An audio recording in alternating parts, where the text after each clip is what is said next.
Alright, तो ये रहा हमारा पहला question. Recall that two circles are congruent if they have same radii. ये तो ऑब्वियस सी बात है।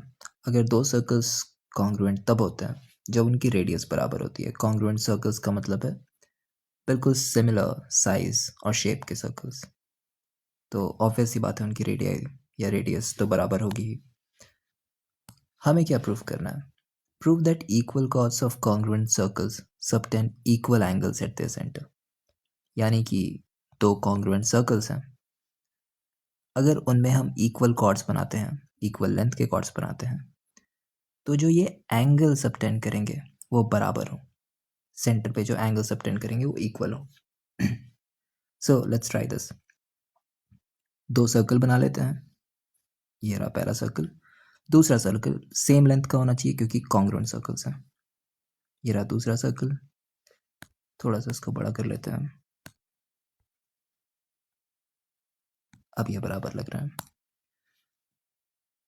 तो इसके सेंटर को हम कह देंगे ओ, इसके सेंटर को हम कह देंगे ओ डैश।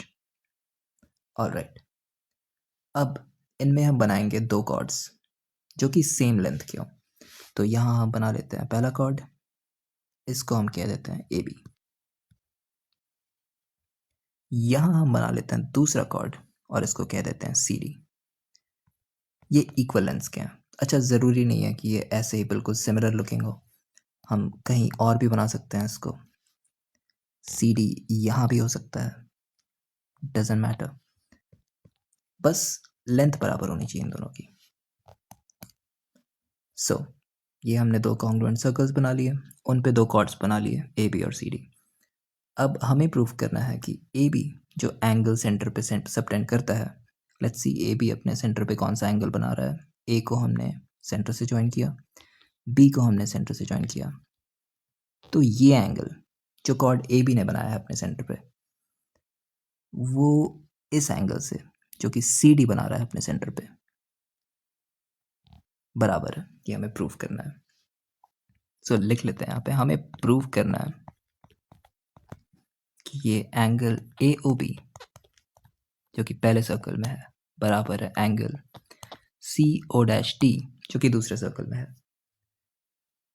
काफ़ी सिंपल सा लॉजिक है। आपको दो ट्राइंगल्स दिख रहे होंगे, अगर दो ट्राइंगल्स के दो एंगल्स को बराबर प्रूफ करना है तो आप उन्हें कॉन्ग्रुएंट प्रूफ कर देते हैं। So let's do it. एक बात ध्यान दीजिए, यहाँ पे आप देखेंगे कि ए ओ और बी ओ ये दोनों बराबर हैं क्योंकि ये रेडियस है। दूसरे सर्कल में सी ओ डैश और डी ओ डैश ये दोनों भी बराबर हैं क्योंकि ये भी रेडियस है। और क्योंकि ये दोनों सर्कल्स कॉन्ग्रुएंट हैं तो दोनों के रेडियसेस बराबर हैं। तो ये चारों sides A O B O C O dash और डी ओ डैश एक दूसरे के बराबर हो जाते हैं। तो हम ए ओ को या तो सी ओ डैश के बराबर दिखा देंगे या डी ओ डैश के बराबर दिखा देंगे। सो इस केस में ए ओ को हम सी ओ डैश के बराबर दिखा देते हैं। कोई भी कर सकते हैं आप, सिमिलरली वो कॉन्ग्रुएंट प्रूव हो जाएगा। और बी ओ को हम डी ओ डैश के बराबर बता देते हैं। सो ये दो हमारे साइड्स प्रूव हो गए। रीजन हम दे देंगे इक्वल रेडियस।